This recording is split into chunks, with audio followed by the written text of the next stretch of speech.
Hi friends, నమస్తే అండి. మనం ప్రతిరోజు మీ సుప్త చేతనాత్మక మనసుకున్న శక్తి అనే పుస్తకం చదువుకుంటున్నాం కదా.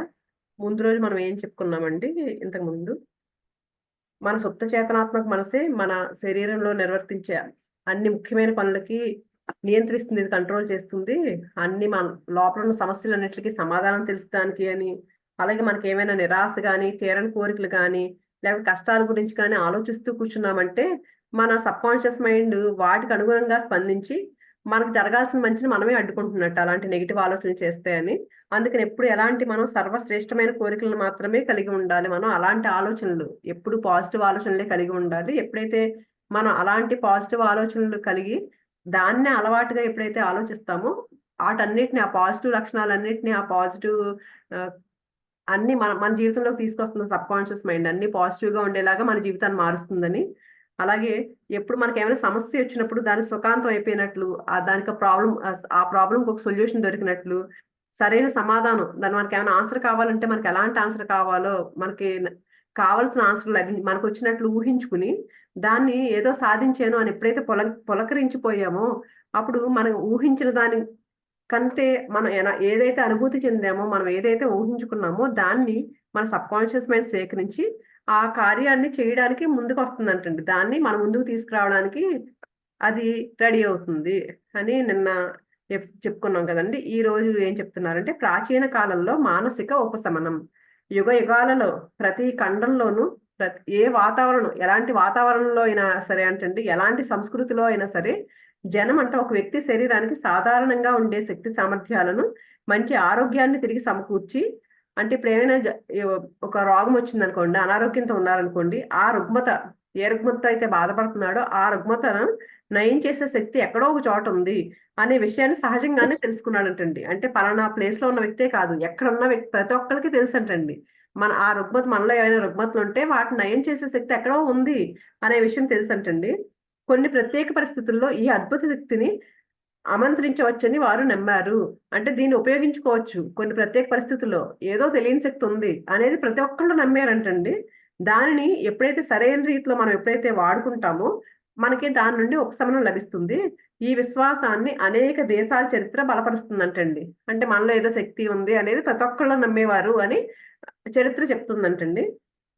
ప్రపంచం యొక్క తొలినాటి చరిత్రలో అంటండి మనుషులకు మంచికి కానీ, చెడుకి కానీ రహస్యంగా ప్రభావితం చేయగల శక్తి, రోగాలను నయం చేయగల శక్తి కూడా ఇందులో ఉంది. అంటే వాళ్ళెలా నమ్మేవారంటేనంటండి, పూజారిణులు అప్పట్లో లేడీస్ కూడా పూజారుల కింద చేసేవారంటండి. వాళ్ళందరూ పవిత్ర గురువుల అధీనంలో ఉంది. ఇలాంటి శక్తి ఉంది. ఏదో శక్తి ఉంది నమ్మేవారు కదా! రోగాలను నయం చేయడంలో ఏదో శక్తి ఉందని నమ్మేవారు కదా! ఆ శక్తంతా అప్పుడు ఎలా నమ్మేవారంటే, ఈ పూజారుల చేతుల్లో, గురువుల చేతుల్లో ఉంది. వీళ్ళు నయం చేయగలరు అన్నట్టు నమ్మేవారంట. ఆ శక్తులు వాళ్ళకెక్కడి నుంచి వచ్చినాయంటే భగవంతుడి నుంచే సంక్రమించాయి అని వాళ్ళనేవారంటండి. పూజారులు ఎవరైతే వీళ్ళో వాళ్ళ దగ్గర ఆ శక్తులున్నాయి అనుకుంటున్నారో వాళ్ళందరికీ భగవంతుడే మాకిచ్చారు ఈ శక్తులని చెప్పేవారంట. రోగులను నయం చేసే శక్తి కూడా వాటిలో ఉంది. నయం చేయడానికి ఉపయోగించే ప్రక్రియలు, పద్ధతులు ప్రపంచం అంతటా రకరకాలుగా ఉండేవంటండి. అంటే ఒక్కొక్క దగ్గర ఒక్కొక్క పద్ధతి ఉండేదంటండి నయం చేసే పద్ధతులు. కానీ సాధారణంగా వాటిలో ఏముండేయంటే ఎక్కడైనా సరే సాధారణంగా దైవ ప్రార్థన కానీ, దైవానికి సమర్పించే కానుకలు ఇలాంటివి ఉండేవంటండి. ఇవి కాకుండా వేరే వేరే ఆచార కర్మలు కూడా ఉండేయంట. అంటే అక్కడ వాళ్ళున్న ప్లేస్‌ని బట్టి రకరకాలుగా ఉండేవంటండి ఆళ్ళు. ఎలాగ చెయ్యి మీద చెయ్యి వేసేవారంట. కొంతమంది హీలింగ్ చేస్తున్నాం మనం కూడా ఇప్పుడు చూడండి హీలింగ్ చేస్తున్నా అని అంటారు కదా! అలా చెయ్యి మీద చెయ్యి వేయడం, లేకపోతే మంత్రాలు చదవడం, తాయెత్తులు, రక్షారేఖలు కట్టించుకోవడం, కంకణాలు కట్టించుకోవడం, స్మారక చిహ్నాలు పెట్టుకోవడం, చిత్రపటాలను ఇవన్నీ ఉపయోగించేవారంటండి హీలింగ్ చేయడానికి. ఆ రోగాలను తగ్గించడానికి ఇందులో ఉంది శక్తి అన్నట్టు వాళ్ళు చెప్పేవారంట. ఉదాహరణకి ప్రాచీన మతాల్లో, ప్రాచీన మందిరాల్లో పూజారులు రోగులకి మత్తుమందిచ్చేవారంటండి. వాళ్ళు నిద్రలోకి జారుకుంటూ ఉండగా వాళ్ళకి సమ్మోహన సూచనలిచ్చేవారంట. అంటే వాళ్ళు యోగ నిద్రలోకి జారుకునేటప్పుడు వాళ్ళకి కొన్ని సజెషన్స్ ఇచ్చేవారంటండి. ఏం చెప్పేవారంట వాళ్ళకి? దేవుడొస్తాడు, వాళ్ళని చూడడానికొస్తాడు, వచ్చి వాళ్ళ జబ్బులు నయం చేస్తాడు అని చెప్పేవారంట. చెప్పేసరికి ఈ ప్రకారం అనేక మంది రోగులకు ఉపశమనం లభించేదంట. ఎందుకు లభించేదంటే వాళ్ళు నిజంగానే దేవుడొస్తాడని బలంగా నమ్మేవారంటండి. అందుకని వాళ్ళకక్కడ ఉపశమనం లభించేదంట. ఆ రోగం నుంచి బయటపడేవారంట. హీకేట్ అనే ఒక ప్లేస్‌లో అంటండి భక్తుల్ని ఏం చేసేవారంటే, ఆ నెలవంక చంద్రుడున్న ప్లేస్‌లో పడుకోబెట్టేవారంటండి వెలుతురులో. పడుకోబెట్టి బయట చక్కటి చల్లటి గాలి వీస్తూ ఉండేదంట. ఆ టైంలో జిగురు, సాంబ్రాణి, కొన్ని సుగంధ ద్రవ్యాలు అన్ని కలిపి దంచి పొడిగా చేయమని చెప్పేవారంటండి. ఇలాంటి వింతైన ఇవన్నీ ఏం చేసేవారంట, అతనితో ఎవరైతే వచ్చాడో, ఉపశమనం కలిగించుకోవడానికి వచ్చాడో అతనికి స్వీకరించమని చెప్పేవారంట. దేవతలను ప్రార్థించేవారంట. ప్రార్థించమని ఆ ఔషధాన్ని సేవించి నిద్రపోయేవారంట. ఆ రోగి ఎవరైతే వచ్చాడో ఉపశమనం కోసం ఆయన నిద్రపుచ్చేవారంట అతన్ని. అతను బాగా నమ్ముతాడు అని అనుకున్న టైంలో, బలంగా ఉంది అతని నమ్మకం అనుకునే టైంలో, తమ కలలో వాళ్ళు దేవతలను దర్శించేవారంటండి. ఎవరైతే నిద్రలోకి జారుకున్నారో వాళ్ళు బలంగా నమ్ముతారు. ఏంటి, ఎవరైనా ఒకరు చెప్పారనుకోండి, నేను ఆ ప్లేస్కి వెళ్ళాను, నాకు దేవతలు కనిపించారు, నాకు స్వస్థత జరిగింది అక్కడ అని ఎవరైనా చెప్పారనుకోండి, దాన్ని బలంగా నమ్మిన వాళ్ళే వెళ్తారు కదండి. వాళ్ళకి అలా జరిగింది కదా, నాకు కూడా జరుగుతుంది అని. అందుకు నిద్రపోయిన తర్వాత వాళ్ళు ఏదో సుగంధ ద్రవ్యాలు ఎన్ని కలిపి ఒక ఔషధం తయారు చేసేవారంటండి. అది తీసుకుని నిద్రపోయిన తర్వాత బలంగా నమ్మారు కదా, ఎప్పుడైతే నమ్మినప్పుడు వీళ్ళకి కూడా ఆ దేవతలు కనిపించేవారంటండి. కనిపించి, కానీ మనం వినడానికి ఈ కర్మకాండ ఎంతో వింతగా, కొంచెం అసంబద్ధంగా నిజమా అనిపిస్తుంది కదండి మనకి. అలా అనిపించినప్పటికీ రోగాలు చాలా తరచుగా నయమయ్యేవంటండి. మనకేమో ఇది నిజమేనా అని అనిపిస్తుంది కానీ అందరు చాలా మందికి నయం అవుతూ ఉండేయంటండి ఆ పద్ధతిలో రోగాలు.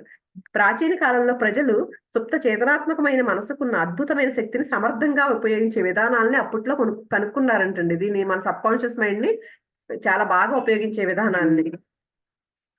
దానిని నాడి ఉపశమనం దానిని వాడి ఉపశమనం పొందారంటండి. సబ్ కాన్షియస్ మైండ్ వాది చాలా మంది ఉపశమనం పొందారంట. ఈ పద్ధతులు పనిచేస్తాయని వాళ్ళకి తెలుసు.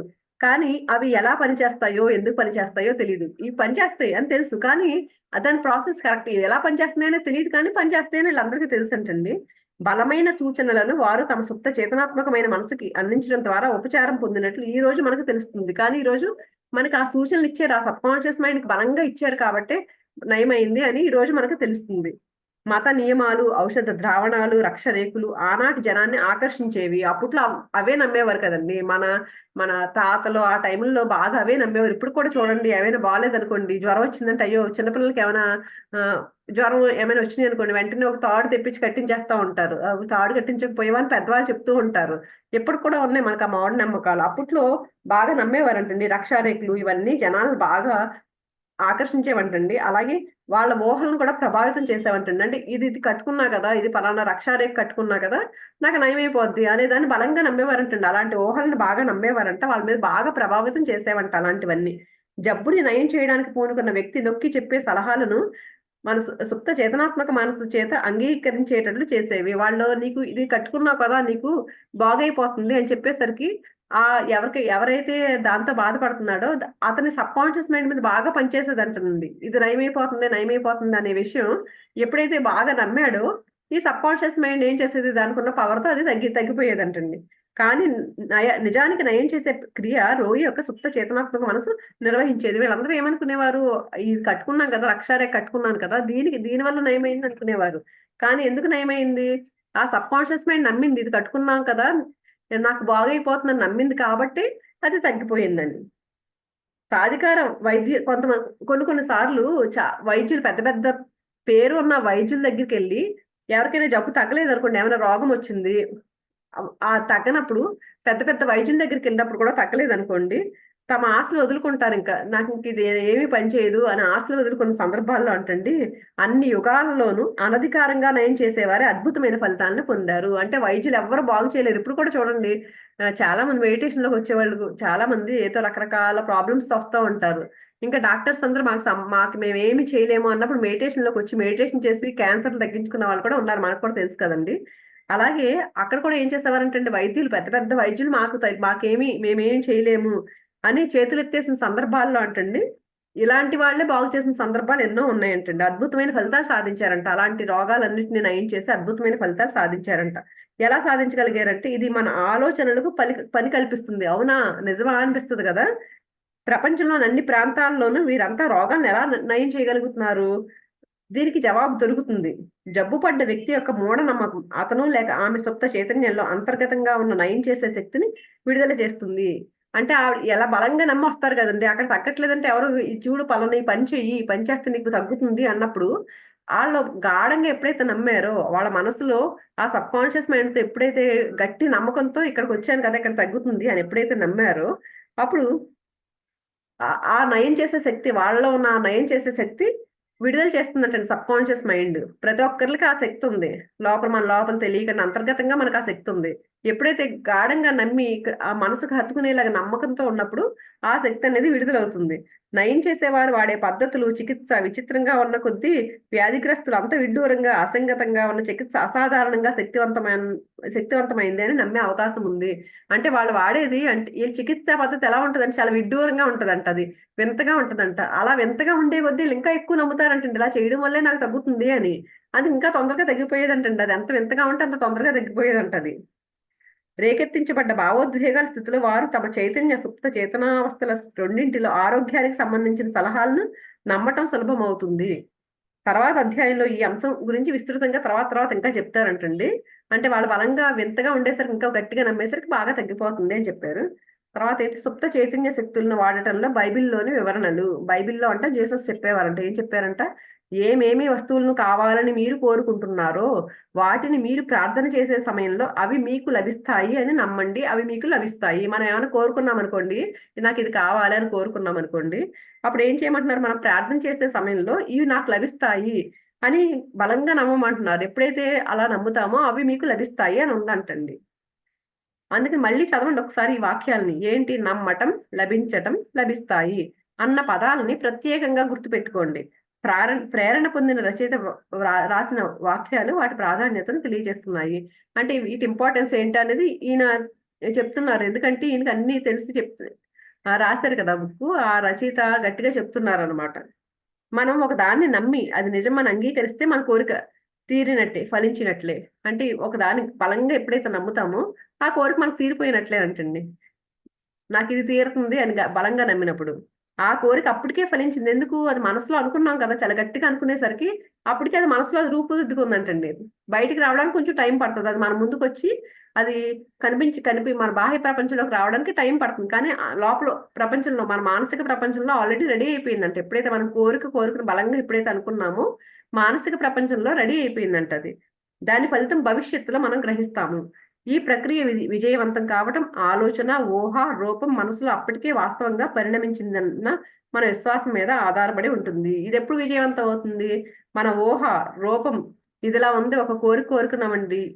మనం ఎలా ఊహించుకున్నామా, దాని రూపం మనసులో అప్పటికే వాస్తవంగా ఉంది. ఇది వాస్తవంగా ఉంది అని గట్టిగా ఎప్పుడైతే నమ్మామో, అప్పుడు ఎంత గట్టిగా నమ్మామో, ఎంత గట్టిగా విశ్వాసం ఉంచామో, దాన్ని బట్టి మనకి బాహ్య పరిస్థితుల్లో, మానసిక ప్రపంచంలో దేనికైనా ఒక రూపం ఏర్పడాలంటే, అది నిజంగా ఉన్నట్లు మనం భావించాలి. మీరు కోరుకున్న ఈ కొద్ది నిగూఢ పదాలు ఆలోచనకున్న సృజనాత్మక శక్తిని ఎలా ఉపయోగించాలో చెబుతూ, ప్రభావితం చేయడం ద్వారా వస్తువుని పొందగలరు అంటుంది సుప్త చైతన్యం. మనం గట్టిగా భావించడం వల్ల మనకు మన సృజనాత్మక మన అంటే మనకేంటంటే మన సృజనాత్మకతను ఉపయోగించాలంట. అంటే ఆ వస్తువును ఊహించుకోవడం, ఇమాజిన్ చేసుకోవడం, ఎంత బాగా ఊహించుకుని, ఎంత బాగా ఇమాజిన్ చేసుకోగలిగితే మనం దాన్ని పొందవచ్చు. మీ చెయ్యి లేదా హృదయం ఎంత నిజమైందో, అలాగే మీ ఆలోచన, ఊహా పథకం వాటి స్థాయిలో అంతే నిజం. నిజంగా మనకొక చెయ్యుంది, మనకొక కాలుంది. ఇది అంతా ఎంత నిజం? మనకు చెయ్యున్నదన్నది. అలాగే మన ఆలోచన, ఈ ఊహ, పథకం ఇవన్నీ కూడా ఆ స్థాయిలో అంతే నిజమంటండి. అవి కూడా ఉన్నాయి. బైబిల్‌లో ఆహ్, అయితే బైబిల్‌లోని ఒక ప్రక్రియను అనుసరిస్తూ మీరు మీ మనస్సులోంచి మీ స్థితులు, పరిస్థితులు లేదా ప్రతికూల పరిణామాలు కలిగించే మరేదైనా వాటి గురించి ఆలోచనలన్నింటినీ తొలగించగలరు. మీ మనస్సులో మీరు ఒక విత్తనం నాటుతున్నారు. మీరు దాన్ని పాడు చేయకుండా అలాగే వదిలేస్తే అది ఎప్పట్లా మొలకెత్తి పళ్ళనిస్తుంది. మనం ఫస్ట్ నుంచి చెప్తున్నారు కదండీ! మన మనసులో విత్తనాలు నాటుకుంటున్నాం. ఏ విత్తనాలు? ఆలోచనల విత్తనాలు. మనం ఎలాంటి ఆలోచన చేస్తున్నామో అలాంటి విత్తనాలే పాతున్నాం. అందుకని మనం ఏంటి ఒక విత్తనం నాటినప్పుడు దాన్ని పాడు చేయకుండా ఒక ఆలోచన పాజిటివ్ ఆలోచన నాకిది కావాలి అని కోరామనుకోండి, దాన్ని తీరుతుందా లేదా? ఇలాంటి ఆలోచన చేయకుండా దాన్ని అలాగే ఉంచితే అంటండి అది ఎప్పటికైనా సరే ఫలిస్తుందంట, పళ్ళిస్తుందంట. అలా కాకుండా దాన్ని పాడు చేసేసామనుకోండి అది కిందకి రాదనమాట. అదే చెప్తున్నారు. మనం దాన్నేమి చేయకుండా ఉంటే గనక అది ఎప్పటి ఫలాలు అందిస్తుందంటండి అది. ఒక రకంగా ఆలోచించడం ఒక మానసిక దృక్పథం. అందుకని మీ చేతనావస్థలో పూర్తిగా అంగీకరించిన ఆలోచన సుప్త చేతనావస్థలో ఉన్న మీ మనసులో రూపొందించబడింది. అందుకని మనం మనసుతో ఏదైతే ఆలోచిస్తామో మన కాన్షియస్ మైండ్‌తో అది ఖచ్చితంగా మన సబ్‌కాన్షియస్ మైండ్‌లో దానికొక సూచన ఇచ్చినప్పుడు అది తయారైపోతూ ఉంటుంది. ఒక విధంగా చెప్పాలంటే మీ ఇంద్రియాలు కాదు అన్నదే నమ్మకం. అంటే హేతువాదం. మీ ఇంద్రియాలు కాదన్నదే నమ్మకం. తార్కికంగా, హేతుబద్ధంగా, విశ్లేషాత్మకంగా ఆలోచించి చెప్పే చేతనావస్థలోని మీ మనస్సును తోసిపుచ్చి సుప్త చేతనావస్థలోని మీ మనసుకున్న అంతర్గత శక్తిపై పూర్తిగా ఆధారపడే ధోరణి. అంటే మన ఇంద్రియాలు ఏం చెప్తాయండి? హేతు వాదిస్తూ ఉంటాయి. ఇది నిజమా? ఇది కాదా? ఇది జరుగుతుందా? లేదా? అని ఎప్పుడు మన కాన్షియస్ మైండ్ తో మనం ఎలా ఉంటాం? మన ఇంద్రియాలు మన కళ్ళతో చూసి ఇలా ఇలా ఉందేంటి? ఇలాగా కళ్ళతోనూ మనం చేసే పనులు, ఇంద్రియాలతో చేసే పనులన్నింటినీ మనం డౌట్లు హేతువాదంతో చర్చిస్తూ ఉంటాం కదండి, తర్కిస్తూ ఉంటాం. ఇది అవునా కాదు, ఇది మంచా చెడా, ఇది ఇలా ఉందా అలా ఉందా అనుకుంటాం. కానీ ఎప్పుడైతే విశ్లేషాత్మకంగా, ఎప్పుడైతే కాన్షియస్ మైండ్ బలంగా ఎప్పుడైతే ఉంటామో, ఇలాంటి తర్కాలన్నీ మానేసి ఎప్పుడైతే ఉంటామో, అప్పుడు మన లోపల ఉన్న శక్తి, అంతర్గత శక్తిపై అది ఆ నమ్మకం ఎంత గట్టిగా ఉంటే అప్పుడు దానికి అంత పవర్ ఇచ్చినట్టండి. మనం ఆ శక్తికి, మన లోపల ఉన్న శక్తికి అంత పవర్. తార్కికంగా ఆలోచించడం అన్ని మానేసి దానికి శక్తిని, దాని శక్తి మీద అప్పుడు ఆధారపడే ధోరణి. అంటే తార్కికంగా ఆలోచించడం మానేయాలండి. ఒకటి నిజంగా జరుగుతుంది అని అనుకున్నప్పుడు, బలంగా ఎప్పుడైతే అనుకుంటామో తార్కికంగా ఆలోచించడం మానేసి దాని మీద ఆధారపడాలి ఆ ధోరణి. సబ్ కాన్షియస్ మైండ్ అప్పుడు దాని పని చేసుకుంటూ పోతుంది. ఈ బైబిల్‌లో అంటండి ఒకటి ఇచ్చారంట. నయం చేయడానికి ఒక అత్యుత్తమ పద్ధతి ఇచ్చారంట. అదేంటంటే ఒక ఎగ్జాంపుల్ ఉందంట. కొంతమంది గుడ్డివాళ్ళొచ్చారంటండి ఒకసారి జీసస్ దగ్గరికి. వస్తే ఆయన అన్నాడంటండి, "నేను ఈ పని చేయగలను అని మీరు నమ్ముతారా?" అంటే గుడ్డివాళ్ళు కదా ఆళ్ళు. "మాకు కళ్ళు తెప్పించాలి, మాకు చూపు తెప్పించాలని" అడిగారంట. అడిగితే, "నేను ఈ పని చేయగలనని మీరు నమ్ముతారా?" అని అడిగారంట ఈయన. అడిగితే అప్పుడు వాళ్ళు చెప్పారంట, "అవును, నమ్ముతాము" అని చెప్పారంట. అప్పుడు ఈయనకి జీసస్ అన్నారంటే ఆ కళ్ళను స్పృశించారంట. ఆ కళ్ళను పట్టుకుని అప్పుడు ఏం చెప్పారంటే, "మీ నమ్మకం ప్రకారం మీకు జరుగుతుంది" అని అన్నారంట. కళ్ళని ఇలా స్పృశిస్తూ వాళ్ళ కళ్ళని. అప్పుడు వెంటనే వాళ్ళకి కళ్ళు విచ్చుకున్నాయంటండి. అంటే మరో మనిషికి విషయం తెలియనివ్వద్దు అని జీసస్ చెప్పారంటండి అప్పుడు. "మీకు నమ్మకం ఉందా?" అని అడిగి తర్వాత ఆ కళ్ళని స్పృశించి ఆహ్, వెంటనే కళ్ళొచ్చినాయంటండి వాళ్ళకి. సరే ఈ విషయం ఎవరికీ చెప్పొద్దు అని చెప్పారంట. అంటే ఇక్కడ ఏంటి? ఈయన చెప్పిందేంటి? మీ నమ్మకం ప్రకారం మీకది జరుగుతుంది అని జీసస్ అనడం ద్వారా వాళ్ళకేంటంటే ఆ సబ్‌కాన్షియస్ మైండ్, ఈయనకి అవగాహన ఉంది. సబ్‌కాన్షియస్ మైండ్ గురించి జీసస్‌కి అవగాహన ఉంది కాబట్టి వీళ్ళు ఈయనని నమ్ముతున్నారు. ఆ నమ్మకం అందుకే మీకు నమ్మకం ఉందా? అని అడిగి ఎందుకు చేశారీయన? అక్కడ జీసస్ ఏమీ చేయలేదు. ఆ సబ్‌కాన్షియస్ మైండ్‌కి వీళ్ళ ఆహ్, వ ఎవరైతే చూపు లేని వాళ్ళొచ్చారో, అంధులొచ్చారు ఈయన దగ్గరికి. వాళ్ళకి ఈయన మీద విపరీతమైన నమ్మకం ఉంది. జీసస్ మమ్మల్ని బాగు చేయగలరు అని.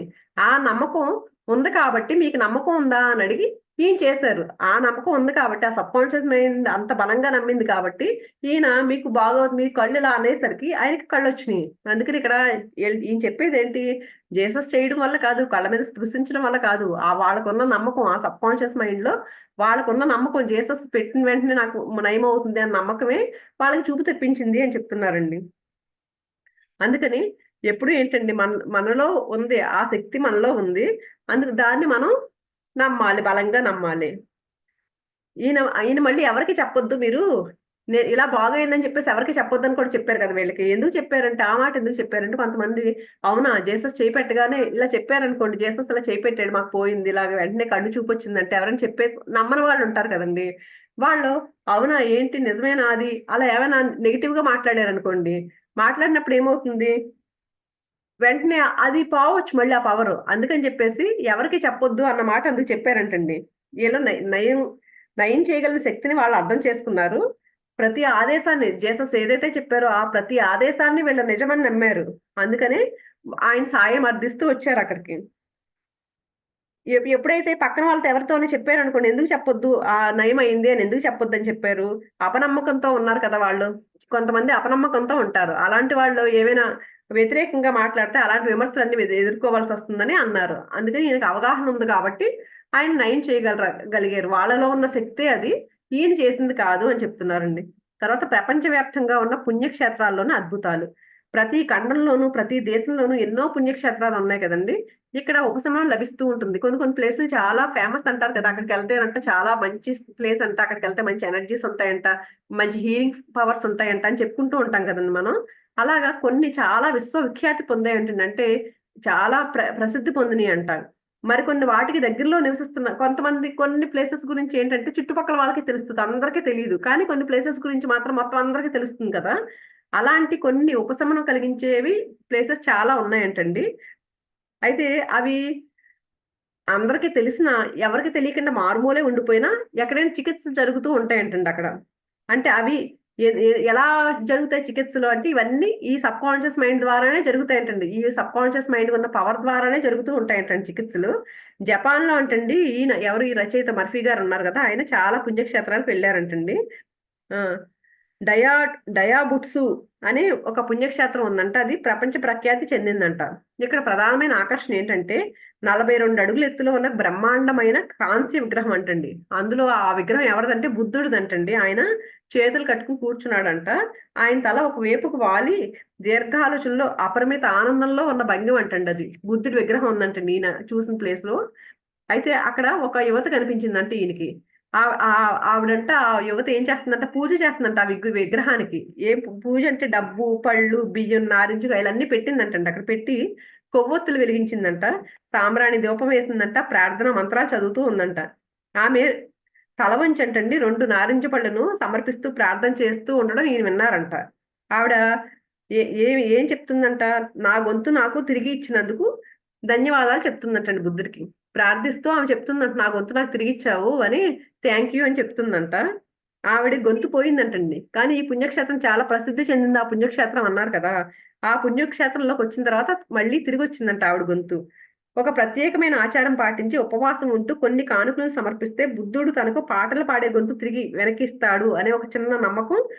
ఇక్కడ ఏంటంటే ఇది చాలా ప్రసిద్ధి చెందింది కదా ఈ పుణ్యక్షేత్రం. ఈ అమ్మాయి ఒక గట్టి నమ్మకం పెట్టుకుంది. ఏంటి, కొన్ని అంటే ఉపవాసాలు చేస్తూ కొంతమంది చూడండి గుడికి వెళ్ళారనుకోండి, ఎక్కడికైనా తిరుపతి వెళ్ళాలనుకోండి, తిరుపతి వెళ్ళినప్పుడు నేను ఒక నెల రోజులు నాన్ వెజ్ తినే వాళ్ళైతే నాన్ వెజ్ తిన్నాను అనుకోవడం, లేకపోతే ఆ, నేను సాయంత్రం అప్పుడు భోజనం చేయను అనుకోవడం, ఆ గుడికి వెళ్ళి వచ్చే వరకు నేను తిన్నాను అనుకున్నాను, అసలు అన్నమే తిన్నాను అనుకున్నాను, ఇలా రకరకాలుగా ఉంటాయి కదండి. అలా ఈవిడ కొంత కూడా ఒక నియమం పాటిస్తూ ఒక నమ్మకంతో వచ్చిందంటండి. ఇక్కడికి వచ్చిన తర్వాత నాకు ఉపశమనం జరుగుతుంది అని ఉపవాసం ఉంటూ కొన్ని కానుకలు కూడా అర్పిస్తే నాకు గొంతు నాకు వస్తుంది అని ఒక నమ్మకంతో వచ్చిందంటండి. ఎప్పుడైతే అంత ఆ నమ్మకంతో, ఆ చిన్న నమ్మకం ఆమెలో విశ్వాసాన్ని, ఆకాంక్షని రగిల్చిందంట. దాని ఫలితంగా ఆ మనసు, ఆ సబ్ కాన్షియస్ మైండ్ నమ్మింది దాన్ని. నమ్మి దానికి ప్రతిస్పందించింది. ఆమె నమ్మకానికి వెంటనే ఏం చేసింది, ఆవిడ గొంతు ఆవిడకి వచ్చేసింది. అలాగే కల్పనకు గుడ్డి నమ్మకానికి ఉన్న శక్తిని తక్కువగా అంచనా వేయలేం. అంతగా అలా బలంగా నమ్మింది ఆవిడ. దీనికి ఇంకొక ఉదాహరణ చెప్తున్నారండి. ఈయన ఆస్ట్రేలియాలో ఆస్ట్రేలియాలోని పెర్త్ లో ఉన్న ఈయన బంధువు అంటే టీబీతో బాధపడేవారంట. ఎవరు, ఆ అమ్మాయి ఎగ్జాంపుల్ అయిపోయింది కదా కల్పన, అలా బాగుపడింది ఆవిడ. ఆ నమ్మకంతోనే సబ్ కాన్షియస్ మైండ్ మీద నమ్మకంతో ఇది బాగవుతుంది, ఇది నమ్మకం వల్ల బాగైంది. తర్వాత ఇంకొక ఆయన, ఈయన బంధువు ఉన్నాడంట. ఆయన 2 శ్వాసకోశాలు బాగా దెబ్బతున్నాయంటండి. టీబీతో బాధపడుతున్నాడు ఆయన. కానీ ఆయన కొడుకు అనుకున్నాడంట, ఎలా అయినా సరే నా తండ్రిని ఆయనకి ఆయనే బాగు చేసుకున్నాడు చూడాలనుకున్నాడంటండి. అనుకుని ఏం చేశాడంటండి, తండ్రి దగ్గరికి వెళ్ళాడంట ఒకసారి. తండ్రి దగ్గరికి వెళ్ళి, నేను ఒక వింత శక్తులు గల సాధువుని చూశాను. ఆయన ప్రతి పుణ్యక్షేత్రానికి వెళ్ళొచ్చాడు. ఒక సన్యాసికి చాలా వింత శక్తులు ఉన్నాయని విన్నాను నేను. విని నేను కూడా వెళ్ళి కలిసాను అతన్ని. యూరప్ వచ్చాడు ఇప్పుడు. యూరప్ వచ్చిన తర్వాత నేను ఆహ్, ఇది చాలా పేరుంది కదా అని చెప్పేసి నీ నీ గురించి అడుగుదామని నేను కూడా కలిసాను ఆ సన్యాసిని.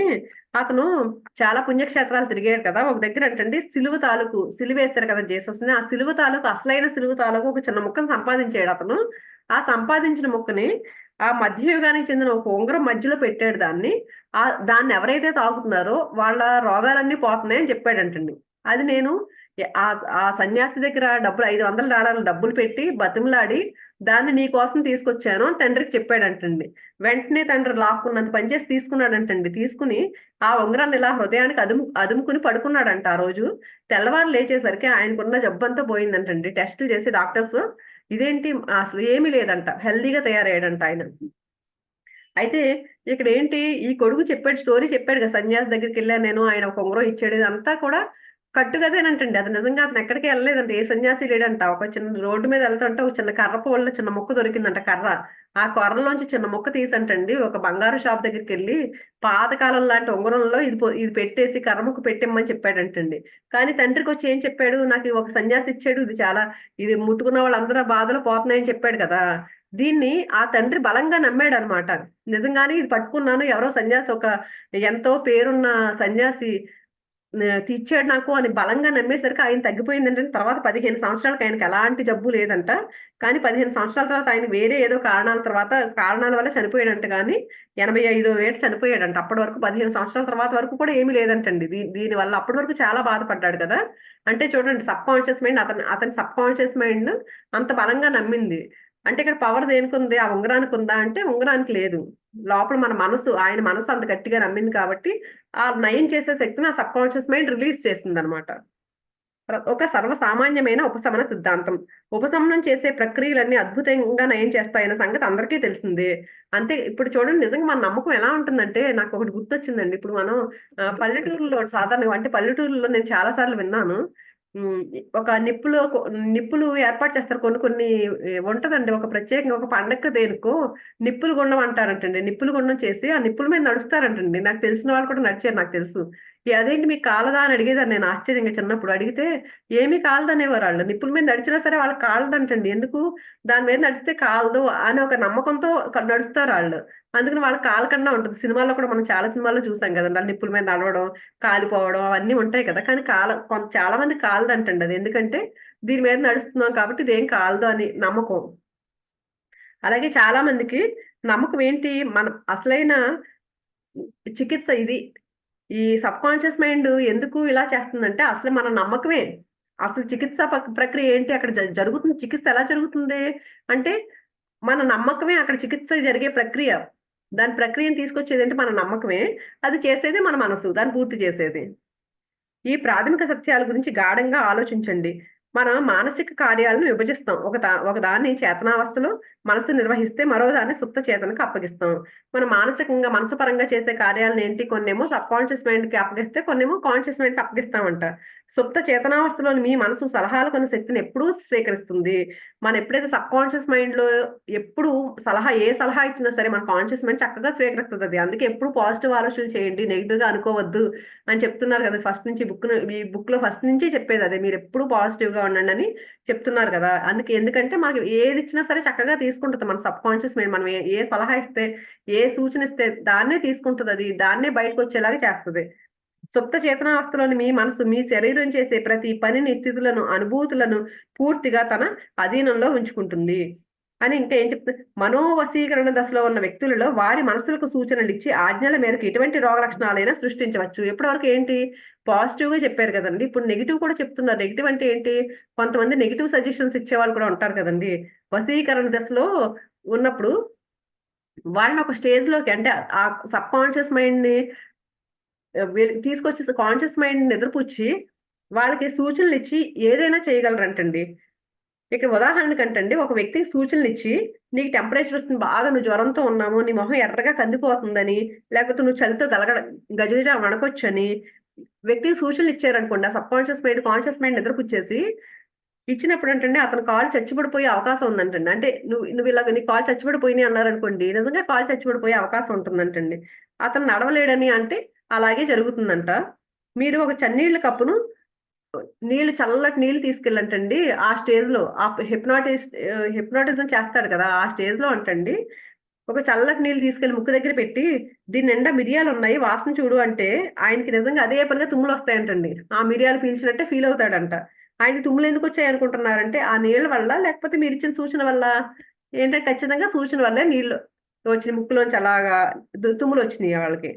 తనకు అలాగే ఎవరికైనా ఒక గడ్డంటే ఎలర్జీ ఉన్న వ్యక్తికి ఆ మనోవశీకరణ స్థితిలో ఉన్నప్పుడంటండి, ముక్కు కింద ఆ కాగితం పువ్వునో, లేపోతే ఖాళీ గ్లాస్‌నో ఉంచి, ఆయనతో ఇది గడ్డి అని చెప్తేనంటండి, ఆ ఎలర్జీలో కనిపించే గడ్డంటే ఎలర్జీ కదండీ! ఇది గడ్డి అని చెప్పామనుకోండి, ఏమి లేదు ఒక కాగితాన్నో, ఒక పువ్వునో తీసుకెళ్ళి ముక్కు దగ్గర పెట్టి, ఇది గడ్డి అని చెప్తే, ఆ గడ్డి వల్ల ఏ ఎలర్జీ అయితే వస్తదో, అలాంటి ఎలర్జీ అతనిలో కనిపిస్తూ ఉంటదంటండి. అంటే దీని వలన శారీరక లక్షణాలు మన మనసులోని సుప్త చేతనావస్థలో ఉన్నట్లు మనకు తెలుస్తుంది. ఈ లక్షణాలు నయం కావడం కూడా సుప్త చేతనావస్థలోని మనస్సులోనే జరుగుతుంది. అంటే చూడండి దీన్ని నయం చేసే శక్తి ఉంది. అలాగే నెగెటివ్‌గా సూచనలిచ్చినప్పుడు దాన్ని కూడా తీసుకొని దాన్ని కూడా బయటికి తీసుకొస్తుంది.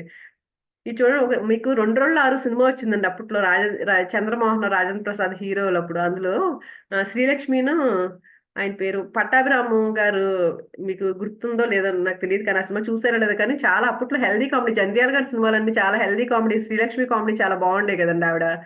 అందులో ఇలాగే కదండి హిప్నాటిస్ట్ అయిన పట్టాభిరామ్ ఈవిడ సంగీతంతో వాళ్ళ హస్బెండ్ సుత్తి వీరభద్రరావు ఎవరు ఉండేవారు ఆయన. గుర్తుందండి, చాలా ఫేమస్, అప్పట్లో చాలా ఫేమస్ అయింది ఆ సినిమా. సంగీతంతో తినేస్తా ఉంటది, వంటలు చేయదు, మాట్లాడితే సంగీతం రాదు, నేను నేర్చుకుంటా నేర్చుకుంటా అని చెప్పేసి. అప్పుడు ఇంక చివరికి ఈయన ఏం చేస్తాడంటే పట్టాభిరామ్ గారి దగ్గర తీసుకెళ్తే ఆయన హిప్నటైజ్ చేసి నీకు సంగీతం గురించి ఇష్టం లేకుండా చేస్తాడు. అప్పుడు నువ్వు వంట చేస్తావు వంట చేస్తావు వంట చేస్తావు అని చెప్తాడు ఆవిడ్ని. అప్పుడు వంటలు చేయడం స్టార్ట్ చేస్తుంది. లాస్ట్ సినిమా ఎండింగ్ కూడానండి మళ్ళీ డబ్బులు ఇవ్వడం, ఫీజు ఇవ్వడం ఆయనకి, ఈ శ్రీలక్ష్మి భర్త ఇవ్వకపోతే మళ్ళీ ఆవిడ మళ్ళీ హిప్నటైజ్ చేసేసి మళ్ళీ మామూలుగా ఆ సంగీతంతోనే ఉండేలాగా చేస్తాడు. అదే ఫైనల్ ఎండింగ్ అదే అనమాట. ఆ సీన్ నవ్వుకుంటా ఎండ్ అవుతుంది సినిమా అది. ఇక్కడ కూడా అదేనండి. నెగెటివ్ గా సజెషన్ ఇస్తే అప్పుడు చూడండి ఫస్ట్ లో నువ్వు వంట చేస్తావు అంటే సినిమాలో కూడా అదే చూపించారు. ఆయన అదే చెప్తాడు, సినిమాలో కూడా అలాగే చెప్తాడండి. సబ్ కాన్షియస్ మైండ్ కి చెప్పాను నేను, ఇంకా అసలు సంగీతం కూడా మర్చిపోతుందని పాటలు పెట్టగానే బాబాయ్ బాబాయ్ ఏంటి పాటలు ఏంటి అంటది ఆవిడ. అంటే సబ్ కాన్షియస్ మైండ్ కి సూచనలు ఇస్తారనమాట. ఇక్కడ కూడా సబ్ కాన్షియస్ మైండ్ మనం కూడా అలాగే సూచనలు ఏదైతే ఇస్తామో దాన్ని తీసుకుంటుంది. పాజిటివ్ సూచనలు ఇస్తే పాజిటివ్ గా రియాక్ట్ అయింది. ఇక్కడ కూడా ఇంకొక అతను కంటండి ఎగ్జాంపుల్ ఇంకొకటి చెప్తున్నారు. ఒక ఎముకల జబ్బుకి చికిత్స, పాదాలకు వైద్యం, చిక్వాంగు, సూది పొడుపు వైద్యం, ప్రకృతి వైద్యం లాంటి విభిన్న చికిత్సా పద్ధతులు అద్భుతంగా ఉపశమనం కలిగిస్తాయి. అలాగే ప్రపంచవ్యాప్తంగా రకరకాల మత విశ్వాసాలకు సంబంధించిన కర్మకాండ ఆచారాలు, ఉత్సవాలు కూడా చికిత్సలకు తోడ్పడుతూ ఉంటాయి. ఈ చికిత్సలన్నీ సుప్త చేతనావస్థలోని మనస్సు ద్వారా జరుగుతున్నాయన్న విషయం స్పష్టమవుతుంది. మనకున్న ఏకైక ఉపశమనం ఎవరు సుప్త చేతనే. అంటే ఇవన్నీ ఎలా నయమవుతున్నాయంటే మన సబ్ కాన్షియస్ పవర్ ఉన్న శక్తి మూలన ఇలాంటివన్నీ నయమవుతున్నాయని.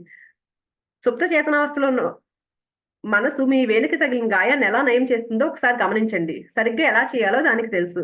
వేలికి కట్టు కట్టాక ఎప్పుడైనా మనకు వేలికి దెబ్బ తగిలింది అనుకోండి, ఆ డాక్టర్ దాన్ని కట్టు కట్టి ఇంకా దీన్ని ప్రకృతి నయం చేస్తుంది అన్నారు అనుకోండి. కానీ ప్రకృతి అంటే మరి ఏదో కాదు, మీ సబ్ కాన్షియస్ మైండే అని చెప్తున్నారండి. నిజంగా అంతే కదా. మనం ఇప్పుడు ఒక డాక్టర్ మనకి ఏదో చిన్న ప్రాబ్లం వచ్చింది అనుకోండి, ఏ టాబ్లెట్ వేసుకోవాలో మనకు తెలుసు. కొంతమంది చూస్తాం వెంటనే టాబ్లెట్ చదివేస్తా ఉంటారు పేర్లు. ఏమైనా ఒకటి వచ్చింది అనుకోండి, ఈ టాబ్లెట్ వేసుకోవాలని వేసేసుకుంటారు. కానీ వాళ్ళకి ఒక్కొక్కసారి డాక్టర్ దగ్గరికి వెళ్తేనే తగ్గుతుంది. మన పిల్లలు కూడా చాలా సార్లు ఆ మెంటాలిటీతో ఉంటారు. మనం ఇంట్లో సేమ్ టాబ్లెట్ వేస్తాము, తగ్గదు. 3 రోజులు చూస్తాం పిల్లలకి, అదే టాబ్లెట్ వేస్తాము, తగ్గదు. కానీ డాక్టర్ దగ్గరికి ఎప్పుడైతే తీసుకెళ్తామో డాక్టర్ కూడా సేమ్ అదే టాబ్లెట్ ఇస్తాడు. ఆయన దగ్గరికి వెళ్ళగానే తగ్గిపోతుందండి. ఎందుకంటే ఆ నమ్మకం, డాక్టర్ దగ్గరికి వెళ్తేనే తగ్గుతుంది అని బలంగా నమ్ముతాం కాబట్టి అక్కడికి వెళ్ళిన తర్వాత తగ్గుతుంది అది. అలాగే ఇది కూడా అంతే. సుప్త చేతన నియమం అదేనంటండి. ఆత్మరక్షణ అనే సహజంగా కలిగే భావన ప్రకృతి యొక్క ప్రప్రథమ నియమం. సుప్త చేతనావస్థలోని మనసు చేసే మొట్టమొదటి కార్యం ఆత్మరక్షణే. అన్నిటికంటా బలమైన మీ స్వాభావిక ప్రవృత్తి స్వయం సూచనలన్నింటిలోకి అధిక శక్తి కలది. మన ప్రవృత్తి ఏంటి అనేది మనం ఏం సూచనలు ఇస్తున్నాం అనేది చాలా ఇంపార్టెంట్ దానికి. అందుకని ఎప్పుడు పాజిటివ్ సూచనలే ఇస్తూ ఉన్నామండి. వైవిధ్యమైన సిద్ధాంతాలు. వివిధ మతాలకు చెందిన శాఖలు ప్రార్థన ద్వారా చికిత్స చేసే బృందాలు ఎన్నో విభిన్నమైన ఉపశమన సిద్ధాంతాలను మన ముందుంచారు. ఎంతో మంది తమ సిద్ధాంతాలు మాత్రమే సరైనవి అని అంటారు.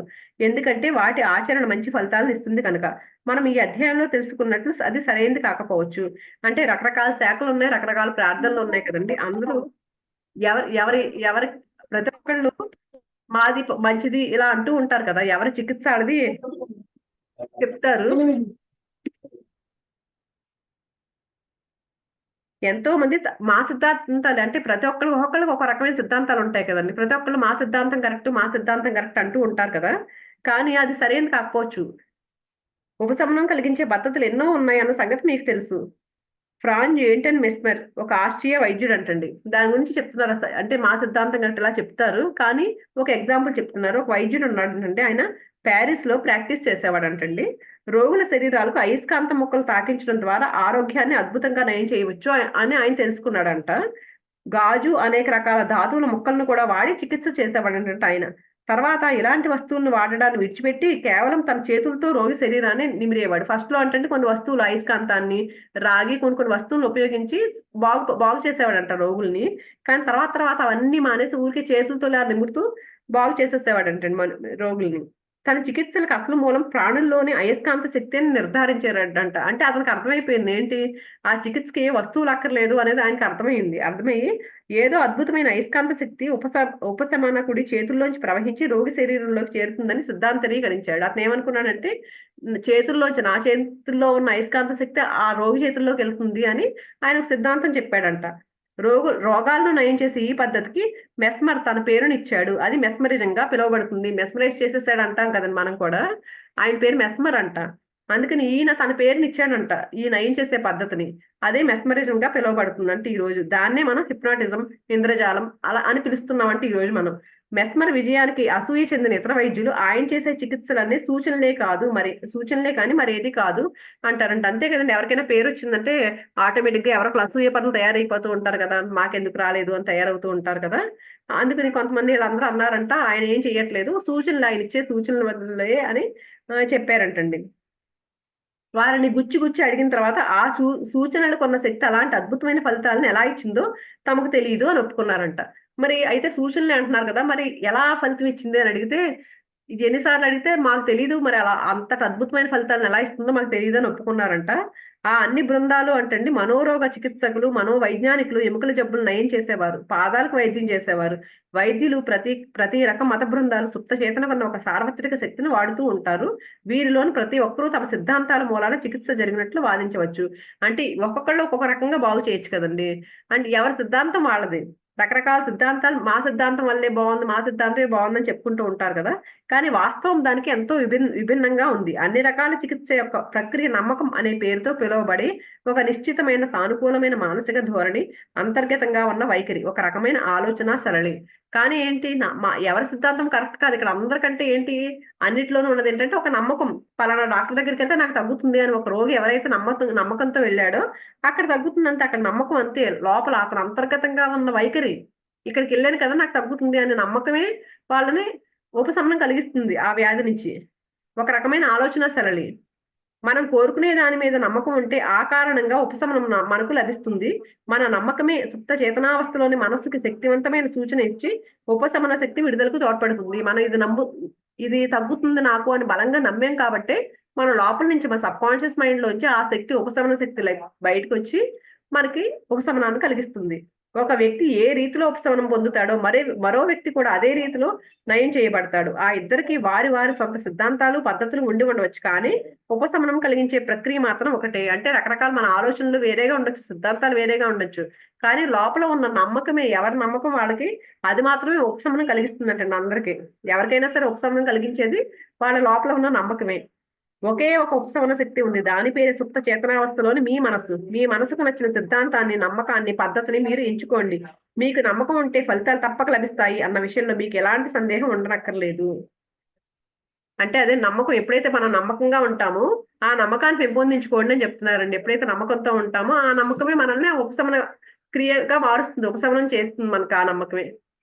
మిగిలింది రేపు చెప్పుకుందామండి. థ్యాంక్ యూ సో మచ్ అండి.